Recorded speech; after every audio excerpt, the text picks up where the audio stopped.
নম্র স্বভাব, কোমলবাসী, মানুষকে মার্জনাকারী, কারীর উপরে জাহান্নামের আগুন হারাম। বলছেন মুহাম্মদ রাসূলুল্লাহ সাল্লাল্লাহু আলাইহি ওয়াসাল্লাম ইরশাদ করেছেন, যারা কোমলবাসী, মানুষকে মার্জনাকারী, নরম স্বভাবের, তাদের জন্য জাহান্নাম হারাম।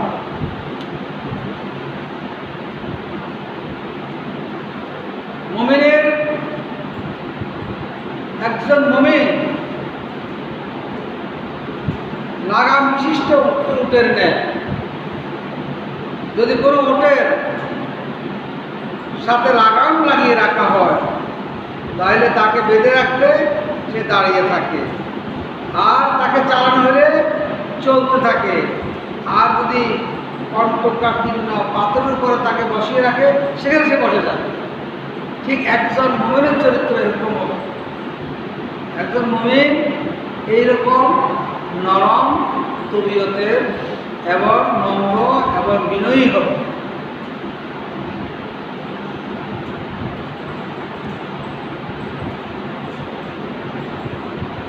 তারপরে 2 নম্বর হলো মানুষের সাথে হাসি মুখে কথা বলা। চরিত্রবান যদি মানুষ হতে চায়, তাহলে আমার ভিতরে একটা চরিত্র থাকতে হবে, একটা বৈশিষ্ট্য থাকতে হবে, সেটা হলো মানুষের সাথে হাসি মুখে কথা বলা, গোমরা হয়ে না থাকা, মুখকে একবারে করে ও বেজার করে রাখা, এরকম না, হাসি মুখে থাকা। হাসি মুখে সাক্ষাৎ করো। কে বলছে? মুহাম্মদ রাসূলুল্লাহ।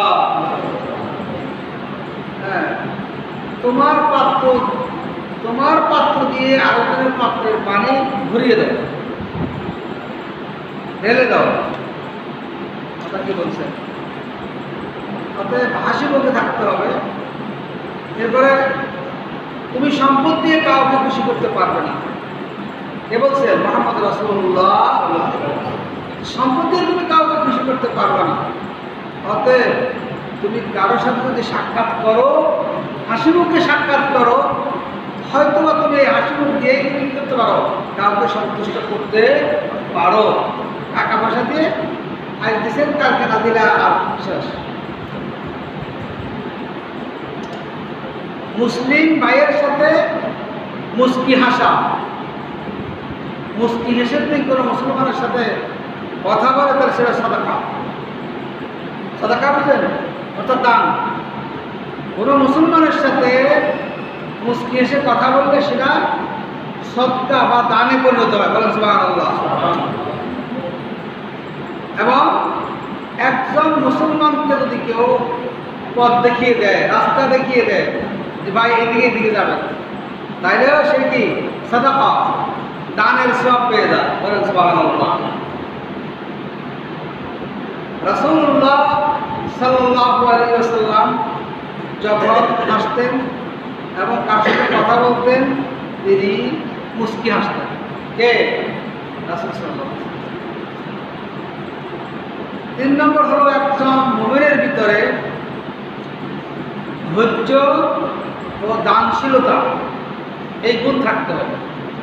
ধৈর্য এবং দানশীলতা থাকতে হবে। ঈমান হচ্ছে ধৈর্য দানশীলতার নাম। ঈমান হচ্ছে কি? ধৈর্য এবং দানশীল হবে একজন ঈমানদার, এটাই ঈমানের বৈশিষ্ট্য। আমার ঈমান আছে, তাহলে আমাকে দানশীল হতে হবে। আমার ঈমান আছে, আমার ধৈর্য থাকতে হবে। যেই মুমিন মানুষের সাথে চলতে গিয়ে কষ্ট পায়, কিন্তু এই কষ্টের সময় সে ধৈর্য ধারণ করে। যেই মুমিন মানুষের সাথে চলতে গিয়ে কষ্ট পায় এবং সে ধৈর্য ধারণ করে, সে উত্তম তার থেকে, ওই মুমিন থেকে যেই মুমিন মানুষের সাথে মেলামেশা করে না।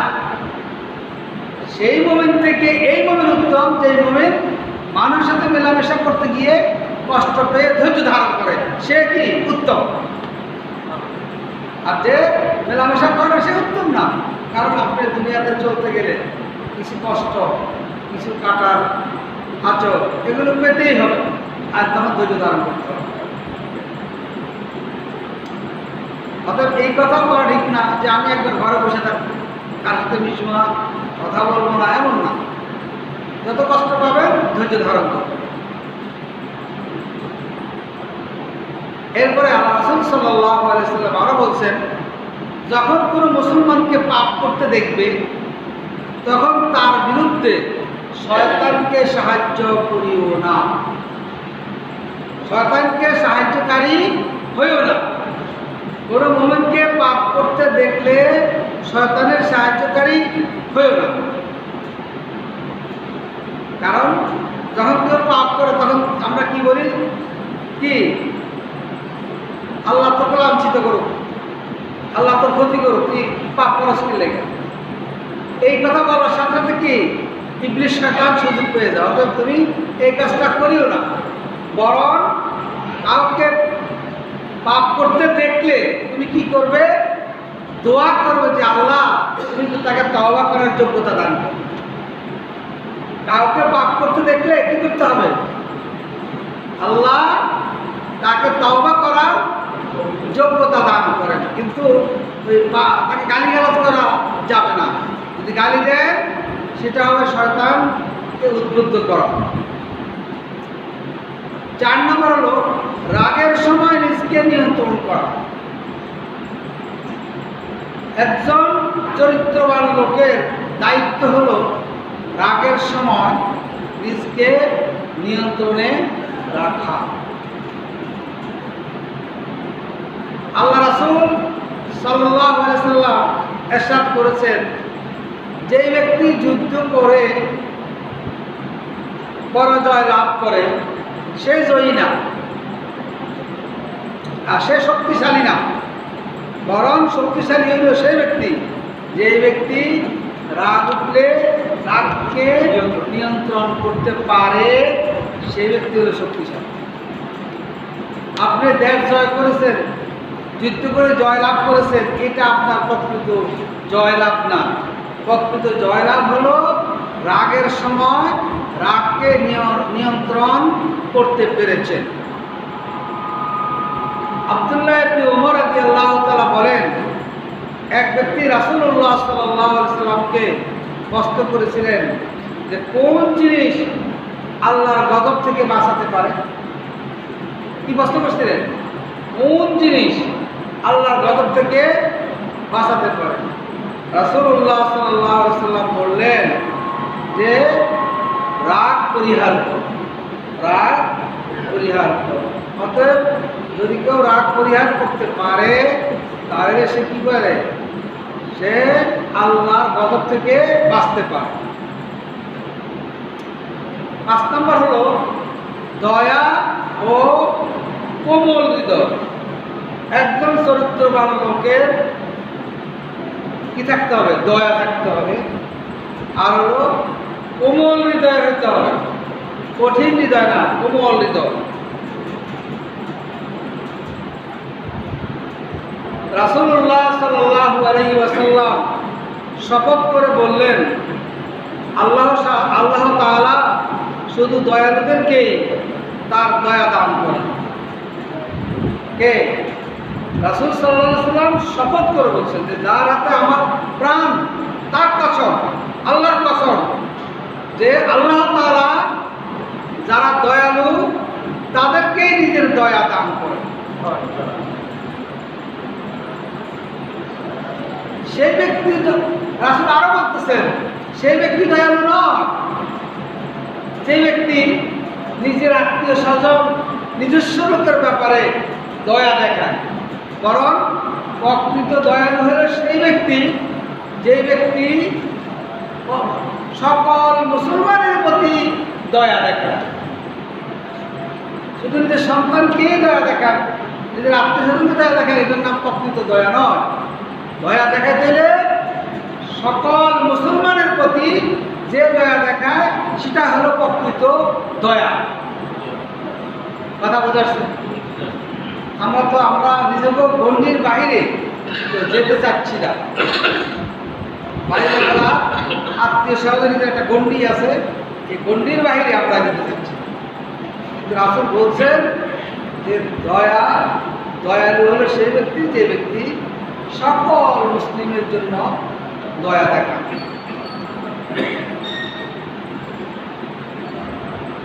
হাদিসে কুদসিতে রাসূলুল্লাহ সাল্লাল্লাহু আলাইহি ওয়াসাল্লাম ইরশাদ করেন, আল্লাহ পাক বলেন, যদি তোমরা আমার দয়া পেতে চাও তাহলে আমার সৃষ্টির উপরে দয়া করো। কে বলছেন? যে যদি তোমরা, রাসূল বলছেন, কিন্তু হাদিসে কুদসি যেহেতু, তাহলে রাসূল ইরশাদ করেছেন, আল্লাহ বলেছেন যে যদি তোমরা আমার দয়া পেতে চাও তাহলে আমার সৃষ্টির উপরে দয়া করো। আল্লাহ যত সৃষ্টি আছে সেই সৃষ্টির উপরে কি করতে হবে? দয়া করতে হবে। মানুষ, জীব জন্তু যত সৃষ্টি আছে সব কিছুর দয়া করতে হবে। যে ব্যক্তি দয়া করে না তাকেও দয়া করা হয় না। যে ব্যক্তি সৃষ্টিজীবের উপর দয়া করে না তার উপরে দয়া করা হয় না। যে ব্যক্তি ক্ষমা করে না তাকেও ক্ষমা করা হয় না।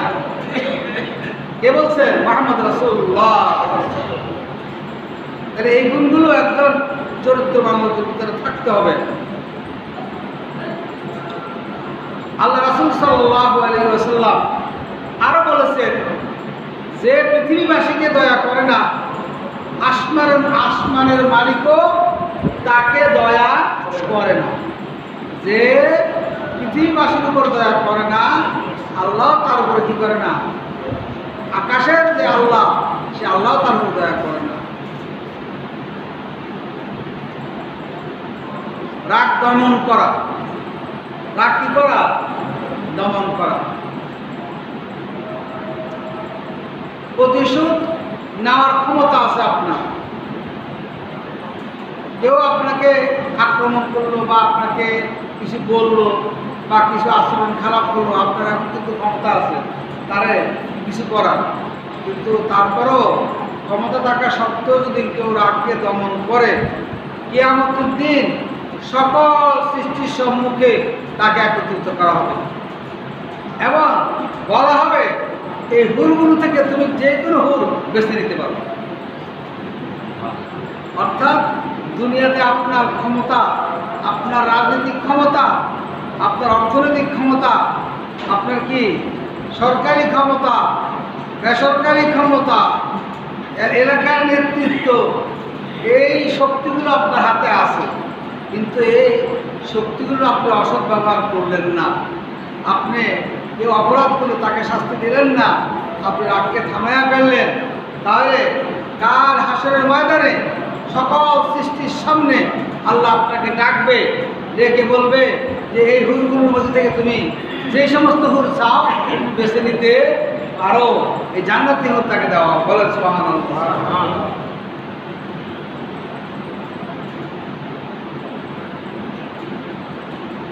শক্তিশালী সেই ব্যক্তি যে ব্যক্তির উপর অত্যাচার করা হয়েছে, তার ক্ষমতা আছে অত্যাচার যে করেছে তাকে দমন করা, তার ক্ষতি করা, কিন্তু না, সেই অবস্থায় সে কী করছে? সে রাগকে দমন করছে এবং শয়তানের উপর বিজয় লাভ করছে। এই ব্যক্তি হলো কি? প্রকৃত শক্তিশালী। শয়তানের উপর বিজয় লাভ করা এর হলো সবচেয়ে বড় শক্তি, বড় ক্ষমতা। আপনার রাগ উঠছে আর আপনার শয়তান আপনার সাথে জড়িত হয়েছে, আপনি রাগের মাথায় অন্য কোনো কাজ করে ফেলছেন, নিজেও লজ্জিত হলেন, অপিষ্ট হলেন, পরকালও ঠেকে গেলেন, দুনিয়ার আদালতও ঠেকে গেলেন, শয়তানকেও সুযোগ করে দেন। বলেন নাউযুবিল্লাহ। আবু দামদাম রাদিয়াল্লাহু তাআলা আনহু বোর হলে তিনি বলতেন, হে আল্লাহ, আমি আমার জীবন ও সম্মান সমর্পণ করলাম। তিনি দোয়া করতেন। আর এই কারণে তিনি কি?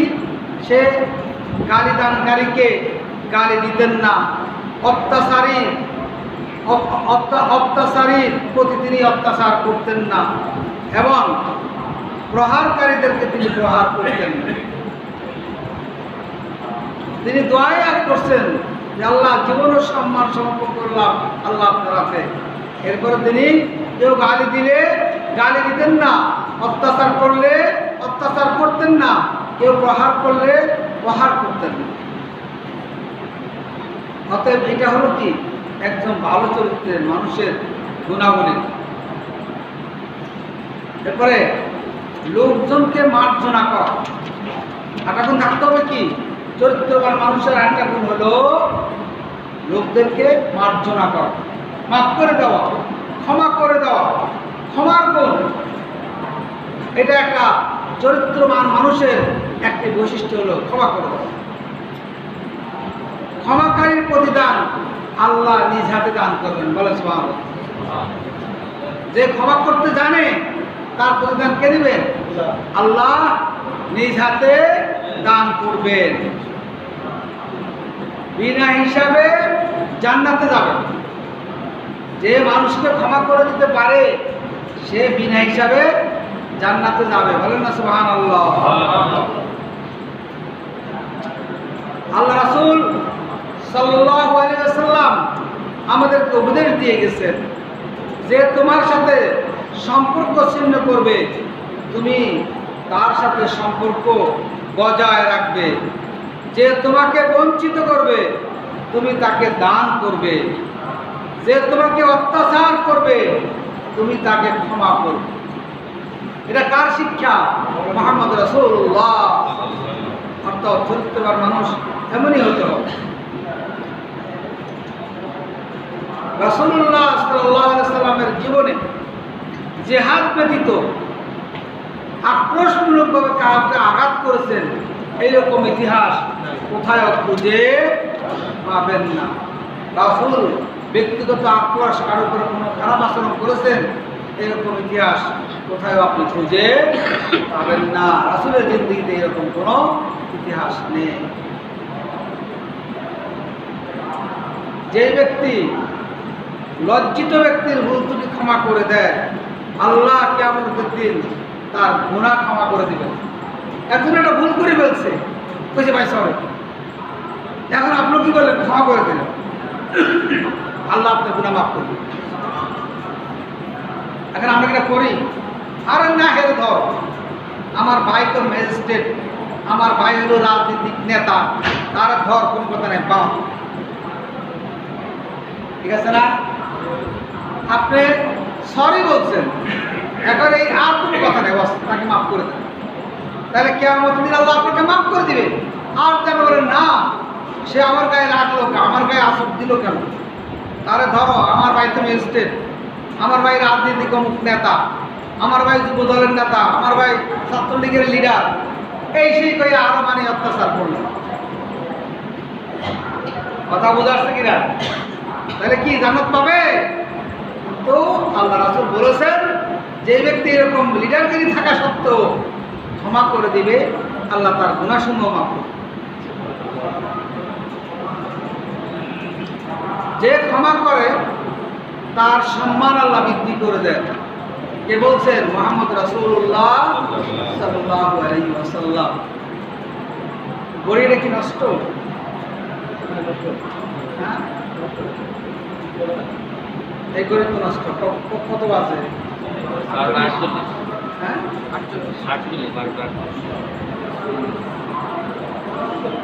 মুসলমানদের কল্যাণ কামনা করা। চরিত্রবান লোকের আরেকটা গুণ কি থাকতে হবে?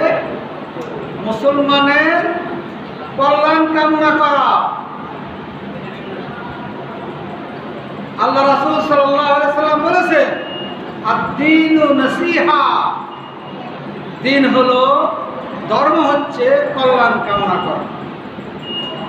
আর কাই কল্যাণ কার জন্য কামনা করবেন? কষ্ট করা হলো, ইয়া রাসূলুল্লাহ কার কল্যাণ কামনা করবে?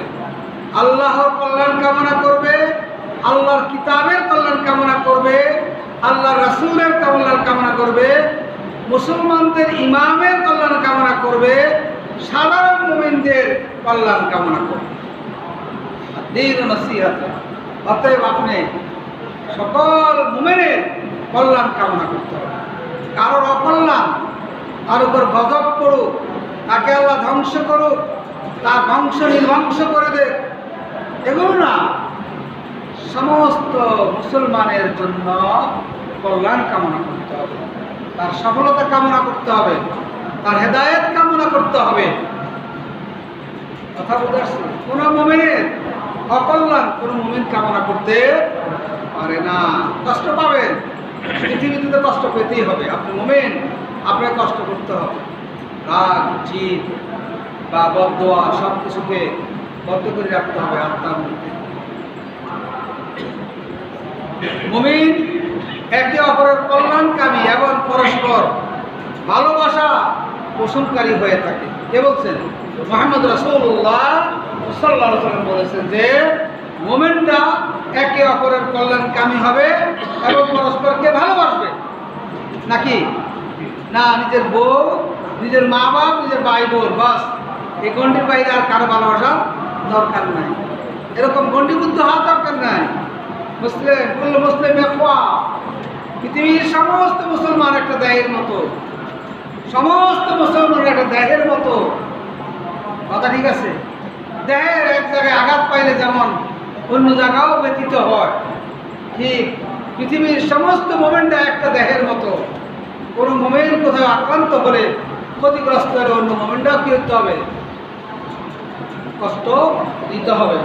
কাশ্মীরের মুসলমানরা যদি কষ্ট পায়, তাহলে বাংলাদেশের মুসলমানরাও কি সেই কষ্ট লালন করতে হবে। ফিলিস্তিনের মুসলমানরা যদি কষ্ট পায়, তাহলে বাংলাদেশের মুসলমানরাও কি সেই কষ্ট লালন করতে হবে। ভারতের মুসলমানদেরকে যদি কেউ কষ্ট দেয়, সেই শয়তানের বিরুদ্ধে বাংলাদেশের মুসলমানরাও কি করতে হবে? কথা বলতে হবে। এটা হলো মুসলমানরা হলো একটা দেহের মতো। অন্যদিকে আমার মুসলমান ভাইকে মারবে, আরেক দিকে আমি শুভেচ্ছা স্বাগতম করবো, এটা হলো নিকৃষ্ট চরিত্রের অধিকারী।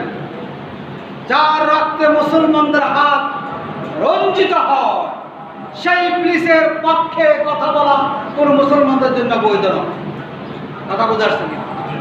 যার হস্ত দিয়ে লক্ষে লক্ষে মুসলমান রক্ত রঞ্জিত হয়েছে, মা বোনেরা বেজ্জতি, লাঞ্ছিত, অপমানিত হয়েছে, তাদেরকে ভালোবাসা দেওয়ার কোনো সুযোগ কোন মুমিনের হৃদয় এই কল্পনা করতে পারে না। এই জন্য আল্লাহ রাসূল সাল্লাল্লাহু আলাইহি সাল্লাম বলছেন, পৃথিবীর সমস্ত মানুষগুলো একটা দেহের মতো। মাথায় যদি অসুস্থ হয়, সমস্ত দেহেই সেরা ব্যথা অনুভব করে। পায়ে যদি ব্যথা হয়, আপাতমস্তক সমস্ত দেহে কি করে? সেই ব্যথা অনুভব করে। অতএব মুসলমানরা হবে, সমস্ত মুসলমানরা বিশ্বের সবাই আমরা একটা দেহের মতো।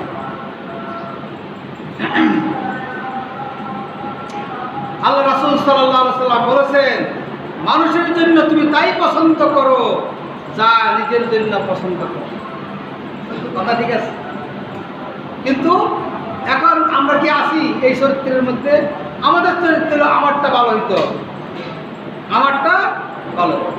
তুমি নিজের জন্য যা পছন্দ করো, তুমি অন্য মুমিনের জন্য তুমি তাই পছন্দ করো।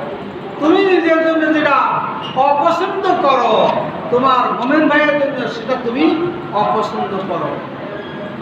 কথা ঠিক আছে? এটা কার কথা? মুহাম্মদ রাসূলুল্লাহ সাল্লাল্লাহু আলাইহি ওয়াসাল্লাম। এরপরে 9 নম্বর হলো মুসলমানদের সাহায্য এবং তাদের চাহিদা পূরণ করা। কোন মুমিনের, কোন মুসলমানের চাহিদা পূরণ করা, এটা আপনি একজন চরিত্রবান হিসাবে এটা আপনার দায়িত্ব। মুসলিম চরিত্রবান ব্যক্তি হিসাবে আপনার দায়িত্ব হলো মুসলমানের কি করা? সাহায্য করা এবং তাদের চাহিদা পূরণ করা। যেই ব্যক্তি কোন মুমিনের দুঃখ কষ্ট লাভ করলো, আল্লাহ তাআলা তার জন্য ফুলসিরাতের উপরে নূরের বাতি জ্বালিয়ে রাখবে। বলেন সুবহানাল্লাহ। যদি কোন মুমিনের দুঃখ কষ্ট দূর করলো, তার জন্য ফুলসিরাতে কি করবেন? বাতি জ্বালিয়ে রাখবে, নূরের বাতি। সেই বাতিতে এত আলো হবে, অসংখ্য মানুষ সেই আলো দিয়ে উপকৃত হবে। এই সংখ্যা কত হবে এটা আল্লাহ ছাড়া কেউ জানে না। তাহলে এখন কি আমরা মানুষকে কষ্ট দেই নাকি মানুষের কষ্ট দূর করি? কোনটা করি? কষ্ট দেই। তাহলে কি হলো? তাহলে কি হবে? এর উল্টাটা। তাহলে যদি পোস্টরাতে যদি এরকম অন্ধকার লাগাইয়া দেন, আরো অনেক মানুষ উপকৃত না হন, তাই জন্য কে দায়িত্ব নিবে কি? এই জন্য মানুষের কষ্ট দূর করার জন্য চেষ্টা করে। যে ব্যক্তি কোনো মুসলমানের দুনিয়ার বিপদ দূর করবে, আল্লাহ তাআলা কিয়ামতের দিন তার বিপদ দূর করে দেবে। যে ব্যক্তি কোনো মুসলমানের দোষ ত্রুটি গোপন করবে, কিয়ামতের দিন আল্লাহ তার দোষ ত্রুটি গোপন করবে। আল্লাহ রাব্বুল আলামিন ততক্ষণ পর্যন্ত বান্দার সাহায্যে থাকেন যতক্ষণ পর্যন্ত সে মুসলমান ভাইয়ের সাহায্যে থাকে। কে বলছেন? মুহাম্মদ রাসূলুল্লাহ। আমরা আছি এখন মিলান যে আমরা কোথায় আছি, আমরা কি কাজে আছি। আল্লাহ রাসূল কি বলেছেন?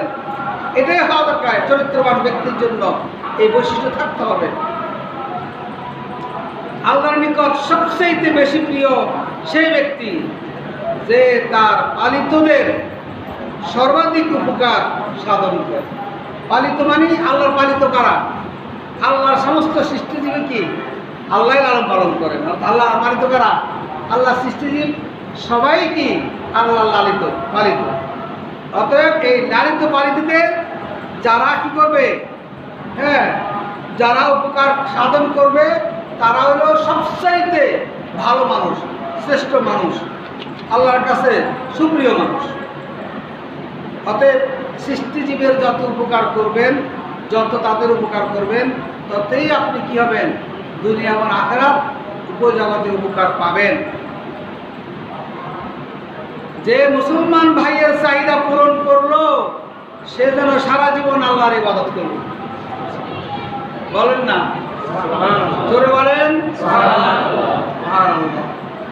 যে মুসলমানদের চাহিদা পূরণ করলো সেই ব্যক্তি যেন সারা জীবন ইবাদতে লিপ্ত থাকবে।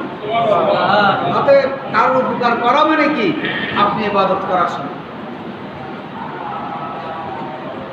এক ব্যক্তি রাসূলুল্লাহ সাল্লাল্লাহু আলাইহি ওয়াসাল্লামকে প্রশ্ন করলো, ইয়া রাসূলুল্লাহ, কোন আমল উত্তম?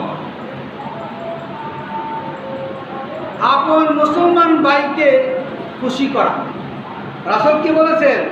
আপন মুসলমান ভাইকে খুশি করা, ঋণ পরিশোধ করে দেওয়া, আহার করানো, তিনটা কাজের কথা বলছে। যে সবচেয়ে উত্তম হইল মুসলমান ভাইকে খুশি করা, মুসলমান ভাইয়ের ঋণ পরিশোধ করে দেওয়া, মুসলমান ভাইকে আহার করা। এটা সর্বোত্তম কাজ। ঠিক আছে? আমরা তো খাওয়াইতে গেলে একটু খাওয়াবো, একটা উসিলা করে খাওয়াবো, সেখানে একটা টেবিল বসে রাখবো। হ্যাঁ, আমরা কি খাওয়াবো বলেন? আমাদের মধ্যে চরিত্র আছে আমাদের?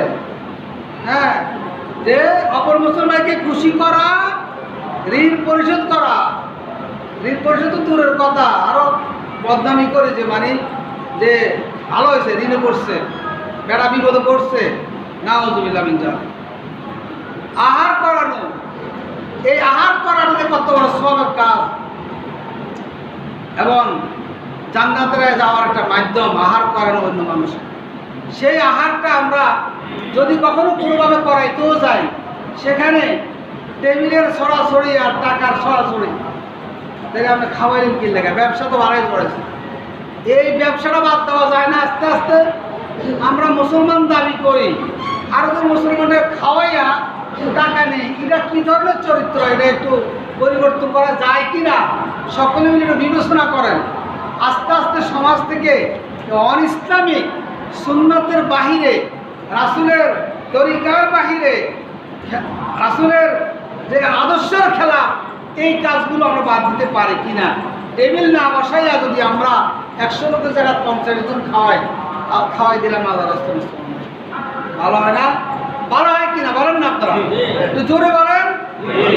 সবাই বলেন না তো, সবাই বলেন না, মনে দুর্বলতা কেন? সবাই বলেন যে ঠিক কিনা। মাশাআল্লাহ। তাহলে এই সমস্ত কুসংস্কারগুলো দূর করে দেয়। কাউকে একবার মন ভরায় খাওয়াই, নিজের আত্মতৃপ্তি অনুসারে একজনকে খাওয়াই। 1 লাখ টাকা না খাওয়াই দিলাম তো কি, আমরা 10 লাখ টাকা ব্যাংকে থাকলে কেউ দেখলো না, পোলাইনে মালিক গেল মরে গেল। যে 1 লাখ টাকা খাওয়াইলাম, এটা তো আমার একটা রুহের সোয়াব আমি পাইলাম, বিশাল সোয়াব পাইলাম। আবার অনেকে আছেন মইরা গেলে 15 বলে যায় 5 লাখ টাকা খরচ করে খাওয়াই দিই কে, তখন খাওয়াইলে তো পোলাও লাভ হইবে, আমাদের কিরা হইবে? কি বলেন? আমি যদি আমার ছেলেরে বলে যাই যে 5 লাখ টাকা ব্যাংকে রাখি গেলাম, আমি মরে গেলে তুই লোকজনকে খাওয়াই দিস, আমার কি লাভ হইব? আমার কোন লাভ? এসা মাতাল ইনসান ইনকা তার আমল আবু, মানুষ যখন মরে যায় তার আমল বন্ধ হয়ে যায়, তা আমার কি লাভ হইব? লাভ করবো কার? এই টাকার মালিক কে? এই 5 লাখ টাকার মালিক কে? আমার সন্তানেরা। তো আমার সন্তান বলে তো সন্তান যদি খরচ করে মানুষেরা খাওয়ায়, সন্তান লাভ হবে না আমি হবো? টাকাটা তো আমার না, আমি তার মালিকরা। তাইলে আপনার মৃত্যুর পরে মানুষের খাওয়াইতে কয়া যান, কে জীবিত থাকতে 5 লাখ টাকা খাওয়ান, অসুবিধা কি? দাওয়াতি মানুষের খাওয়ান, খাওয়াইতে এত কষ্ট? ওরে বাবা রে বাবা, হ্যাঁ খুব কষ্ট। একটা লোকে এক বেলা খাওয়াইলে যে কত সওয়াব, কত বড় আমলের পাল্লা ভারী হয়, চিন্তা আমরা করি। তাও আবার কোনো রকম যদি একটা ব্যবস্থা করতেই পারি, তাহলে আবার রাত্রেবেলা সুতাটা লইয়া আত্মীয় স্বজন সব মিলাইয়া কে কত দিছে, সলিমউদ্দিন 3000, করিমউদ্দিন 5000, না আমি আমার ভালোবাসা, রহিমউদ্দিন 1000, ধর ফকিরের বাচ্চারা দাওয়াত দিই, ভুলে করলাম, ফকিরের বাচ্চারা দাওয়াত দিয়ে কি করলাম, ভুলেই করলাম নাকি? এই হলো আমাদের অবস্থা। রাত 12টার পরে লিস্ট নিয়ে পরিবারের সবাইকে নিয়ে আবার দাগ দেখে কে দিচ্ছে, এই অমুক ওই করিমউদ্দিনের নামে তো বাদ দেয়, কিন্তু এই টাকা দেয় নাই, না দেয় নাই ভাই, বাবা দেয় নাই, ও ধর এটা দাওয়াত দেওয়া ঠিক হয় না। এই চরিত্রগুলো পরিবর্তন না করলে আমরা কি হবে বলেন? ভালো মুসলমান থাকার কোনো সুযোগ নাই। আপনি মানুষকে ভালোবাসেন না, আপনি মুসলমানকে ভালোবাসতে জানেন না, আপনি একজন মুমিন ইমানদারকে ভালোবাসতে জানেন না, তা আপনি কিসের ভালো মুসলমান? খাওয়ায় টাকা নিয়েন না, এই সংস্কৃতি বাদ দেন। 5 লাখ টাকা পাইবেন, কি হয়েছে? খাওয়াই দিচ্ছেন আল্লাহ রাস্তা। আর 14 গোষ্ঠী দাওয়াত দেওয়ান কা, মহিলা পুরুষ সব একসাথে বসাইয়া সব খাওয়াই দেবো কি লেগে? বাইসা পাবেন দাওয়াত দেন, কম খাওয়ান কিন্তু টাকা নিয়েন না, এটা বাদ দেন। এগুলো এই সমস্ত কিছু করিয়েন না। এক মুমিন আর এক মুমিনের আয়না স্বরূপ, আয়না স্বরূপ নাকি?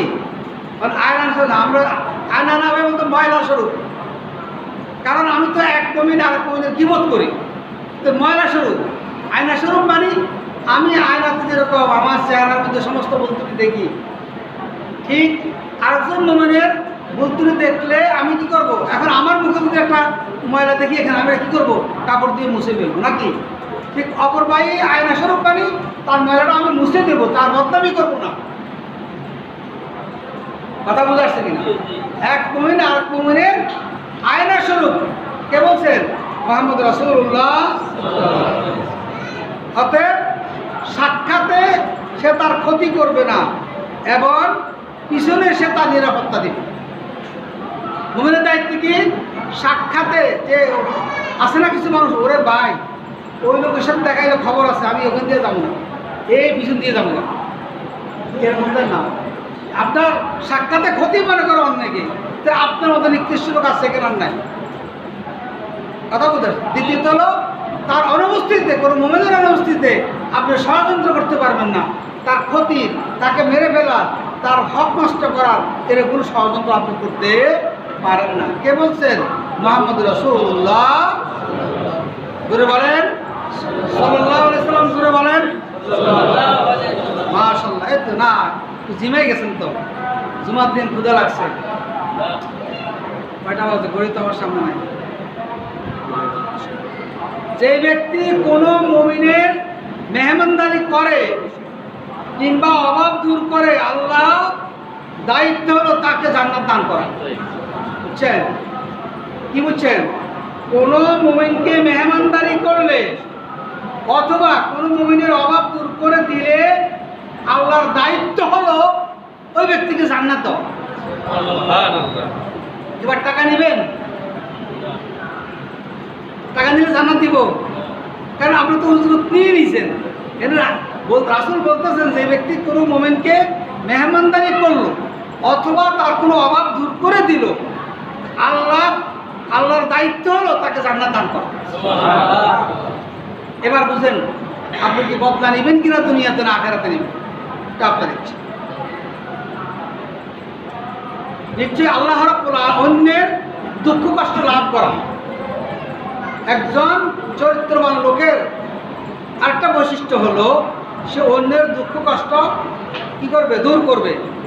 নিশ্চয়ই আল্লাহ দুর্দশাগ্রস্তদের সাহায্য করাকে পছন্দ করেন। দুর্দশাগ্রস্ত ব্যক্তিদেরকে সাহায্য করবেন, এটা আল্লাহ পছন্দ করেন। যে ব্যক্তি কোনো দুর্দশাগ্রস্তদের সাহায্যে এগিয়ে আসেন, আল্লাহ তাআলা তার জন্য ৭৩টি নেকি লিখে দেন। কয়টা? ৭৩। একটি নেকি দিয়ে আল্লাহ তাআলা তার দুনিয়া ও আখিরাতকে সজ্জিত করে।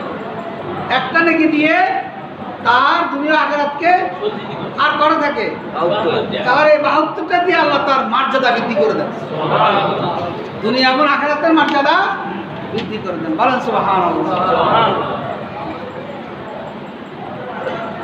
এরপরে চরিত্রবান লোকের আরেকটা চরিত্র হবে একজন মুমিনের ইয়াতিমের ভরণ পোষণ করা। এতিম বাবাও মরে গেছে ছোটকালে, শিশু, এখন এতিম মানুষ, তার কি করা? তার খেদমত করা, তার ভরণ পোষণের দায়িত্ব নেওয়া। আল্লাহ রাসূল সাল্লাল্লাহু আলাইহি ওয়াসাল্লাম বলেছেন সেই ঘর হলো সর্বোত্তম ঘর যেই ঘরে এতিমের সাথে ভালো ব্যবহার করা হয়। আর ওই ঘর হলো সবচেয়ে নিকৃষ্ট ঘর যেই ঘরে এতিমের উপরে কি এতিমের সাথে অসৎ ব্যবহার করা হয়। তাহলে কোনটা করবো আমরা? যেই দস্তরখানায় এতিম থাকে শয়তান সেই দস্তরখানার নিকটেও আসে না। এতিমের মর্যাদা কি, এতিমের সম্মান কতটুকু যে আপনার যদি খাওয়ার টেবিলে যদি আপনার খাওয়ার দস্তরখানায় যদি কোনো এতিমকে বসায় খাওয়ান, তাহলে ওই দস্তরখানায় কি আসে না? শয়তান আসে। এখন তো শয়তান তো আমাদের টেবিলে গেছে শুধু, কারণ অলিমা আমরা করাই। অলিমা নিয়ম হলো যে ধনী গরিব সবাইকে অলিমা দাওয়াত দিতে হবে, আমরা দিই ধনীদের। এখন আবার নতুন সিস্টেম বাইরে হয়েছে, রোজার দিনে আগে আল্লাহ রাস্তায় খাওয়াইতো মানুষ গরিব দুঃখীকে, এখন আত্মীয় স্বজন বড় সবাইকে ইফতার করা, কিন্তু ওই গরিবদেরকে খাওয়ার দেয় না। কথা বুঝতে পারছি না? এতিম দুঃখীকে খাওয়ার দেয় না, অতএব আমরা সরে আসছি।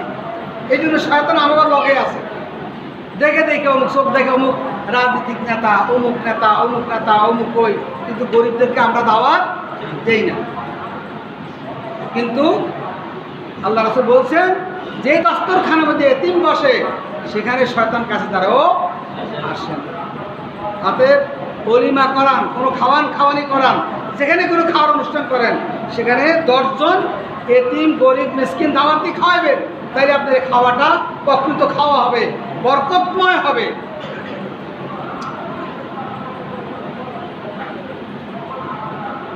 যে কোনো এতিমের লালন পালনের দায়িত্ব নিল, ছেলে হোক মেয়ে হোক, আল্লাহ রাসূল সাল্লাল্লাহু আলাইহি ওয়াসাল্লাম বলেন কিয়ামতের দিন আমি এবং সে একসাথে থাকবো।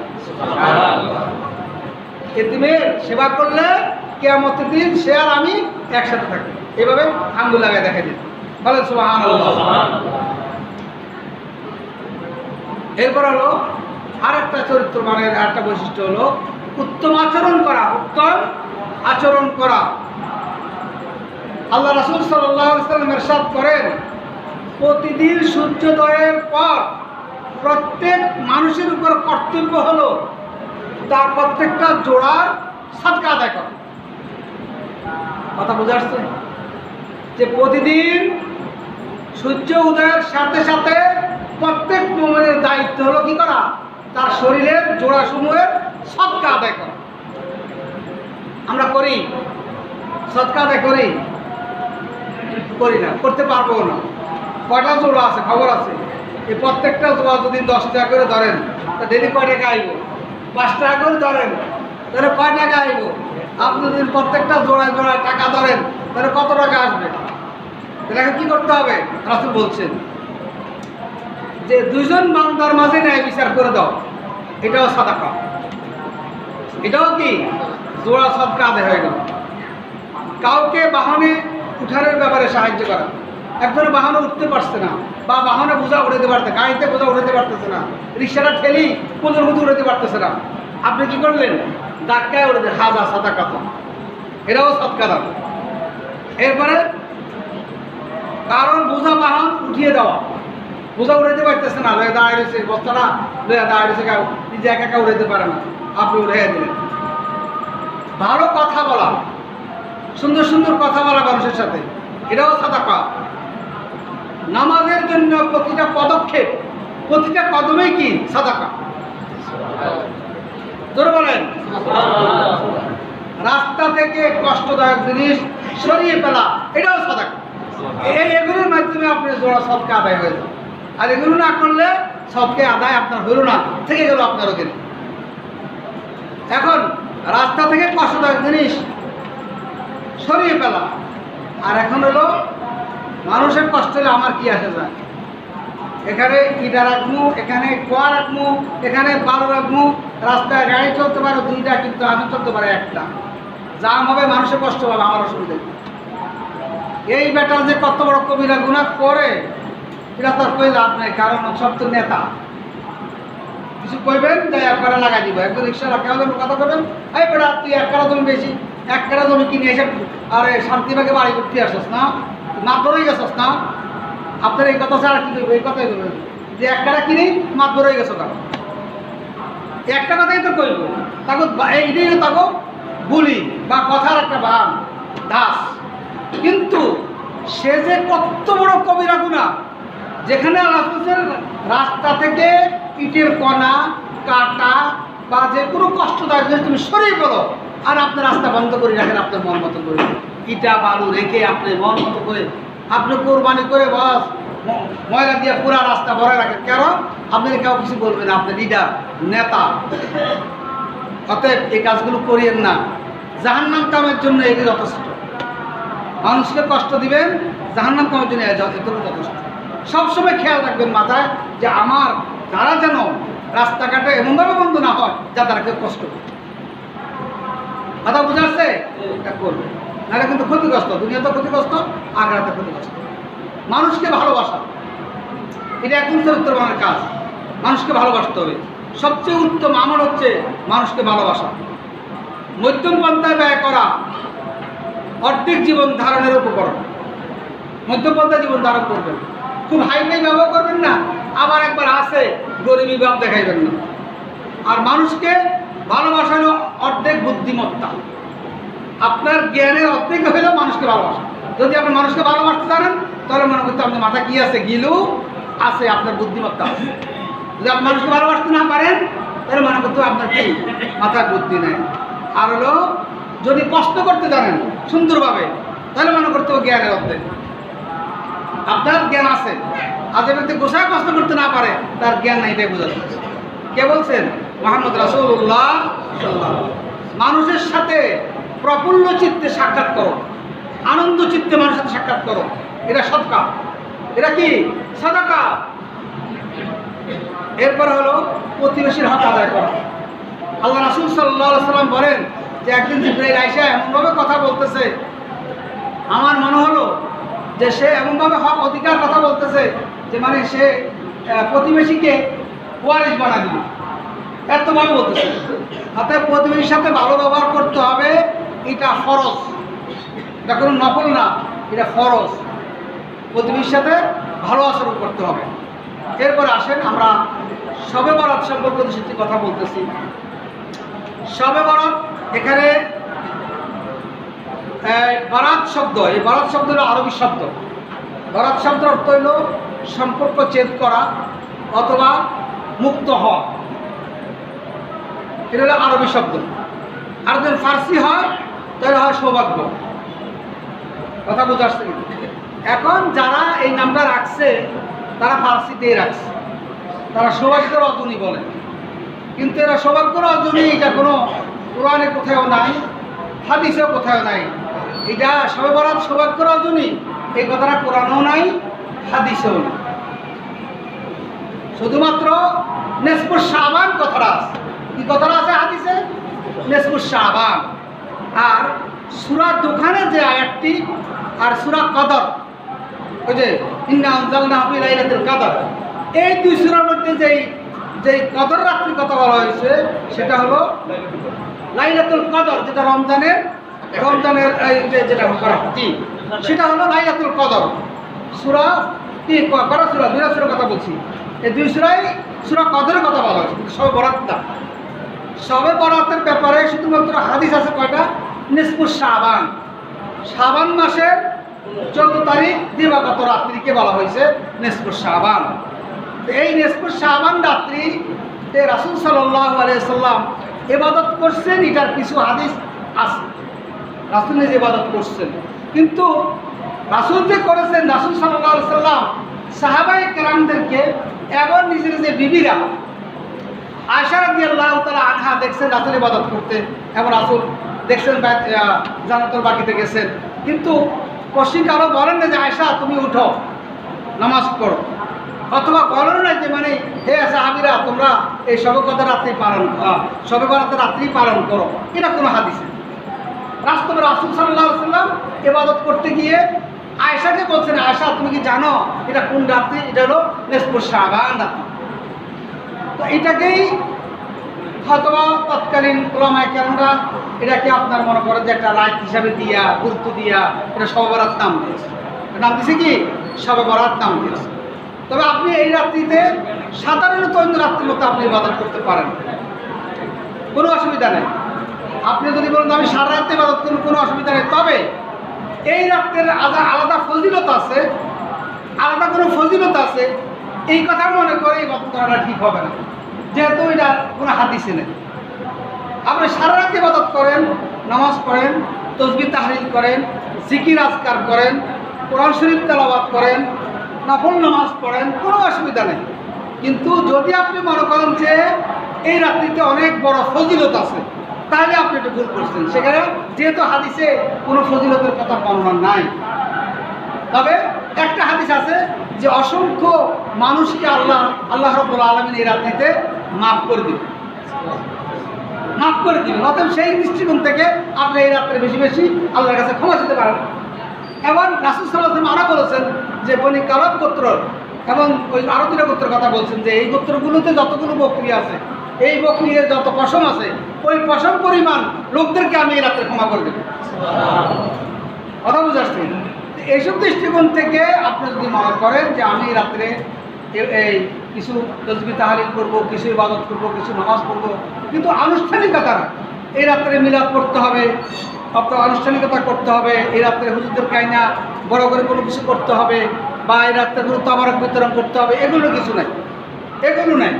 আবার যে রুটি বানানো, গোশত খাওয়া, আপনি খান, খাইতে তো নিষেধ নাই, কিন্তু যদি মনে করেন যে কোনো এটা শরীয়তের কোনো অংশ, তাহলে আপনার গুনাহ হবে। কথা বুঝাচ্ছে? আপনি রুটি বানান, গোশত দিয়ে খান, বিকালবেলা খান, রাত্রে খান, সারা রাত খান, কোনো অসুবিধা নেই। কিন্তু আপনি যদি মনে করেন যে না এটাতে ফজিলত আছে, এটা কোনো আমাকে রাসূলের নির্দেশ, অথবা এটা না করলে গুনাহ হবে, তাহলে যে আপনার ভুলটা হবে, তাহলে আপনি এটা গুনাহ হবে, এটা বেদাতে পরিণত হবে। কিন্তু খাইতে কোনো অসুবিধা নাই। আপনি ঠিক অনুরূপ পাবেন যে এই দিন দান করলে, রুটি বানাই দান করলে, বা এটা দ্বারা খিচুড়ি পেতে দান করলে আপনার করতে পারেন আপনি, কিন্তু কোনো স্পেশাল সব দান করার জন্য যে সব, সেই সব আপনি পাবেন, কিন্তু স্পেশাল কোনো সব নেই যে শবে বরাতে যদি আমি খিচুড়ি রাঁধি খাওয়াই তাহলে স্পেশাল সব আছে, এরকম না। সাধারণ যেই আপনি সাদাকাত করলে, দান করলে, খাওয়াইলে যে সবটা পাবেন, সেই সবটা আপনি পাবেন। কিন্তু আপনি এই কথা যদি মনে করেন যে স্পেশাল সব আছে, তাহলে আপনার বিদআত হয়ে যাবে। কথা বুঝতে পারছি? এখন আসেন, যদি কেউ মনে করেন যে আমি এই রাত্রে নামাজ পড়বো, পড়েন আপনি সূরা ফাতিহার সাথে আপনার যে কোনো সূরা মিলাইয়া 2 রাকাত করে পড়বো। কয় রাকাত? তবে নিয়তটা হবে নফল নামাজ, নফল নামাজ পড়তেছি আল্লাহ। শবে বরাতের কোনো নামাজ নেই, শবে বরাতের কোনো নামাজ না, আপনি 2 রাকাত করে নফল 2 রাকাত নামাজ নিয়ত করলাম আল্লাহ। এবার সূরা ফাতিহার পর আপনি যে কোনো সূরা উপরের থেকে মিলাইয়া নিচের দিকে আসবেন, আপনি পড়তে থাকেন, কোনো অসুবিধা নেই। এমন কোনো নিয়ম নেই যে এক রাকাতে সূরা ইখলাস এতবার, এক রাকাতে কুলিয়া এতবার, এক রাকাতে আরাতালা জি এতবার, এগুলো না, এগুলো কোনো কথা না। আপনি আপনার মতো করে যেভাবে সাধারণভাবে নামাজ পড়েন ওইভাবে আপনি নামাজ পড়তে পারেন। আপনি 2 রাকাত 2 রাকাত করে নিয়ত করে পড়বেন, কোরআন তেলাওয়াত করতে পারেন, আল্লাহর কাছে বেশি বেশি মাগফিরাত কামনা করতে পারেন, দোয়া করতে পারেন যে আল্লাহ আপনি গুনাহসমূহ মাফ করে দেন। কেমন? এটা প্রতি রাত্রেই আল্লাহ রাব্বুল আলামিন শেষ আসমানে আসেন। ওই হাদিসটাকে নিয়েই লাগাইছে শবে বরাতের সাথে, কিন্তু এই হাদিসটা একটা কমন হাদিস। আল্লাহ রাব্বুল আলামিন প্রতি রাত্রেই 1/3 রাত্র থাকতেই শেষ আকাশে আসেন এবং বলেন যে যারা ক্ষমা চাও তাদেরকে ক্ষমা করে দেব, যারা রিজিক চাও রিজিক বৃদ্ধি করে দেব, যারা হাজত আছে অভাবে আসো তাদের অভাব দূর করে দেব, যারা অসুস্থ আসো তাদেরকে সুস্থ দেবো, তোমরা আমার কাছে চাও। এই হাদিসটা কি সব সময়ের জন্যে, অতএব আপনি ওই সুযোগটাও নিতে পারেন, অসুবিধা নাই। তো যাই হোক, আল্লাহ রাব্বুল আলামিন আমাদেরকে সহিভাবে ইবাদত করার, সহি তরিকায় চলার আল্লাহ আমাদের সকলকে তৌফিক দান করুক। ওয়া আখির দাওয়ানা আলহামদুলিল্লাহ। আসসালামু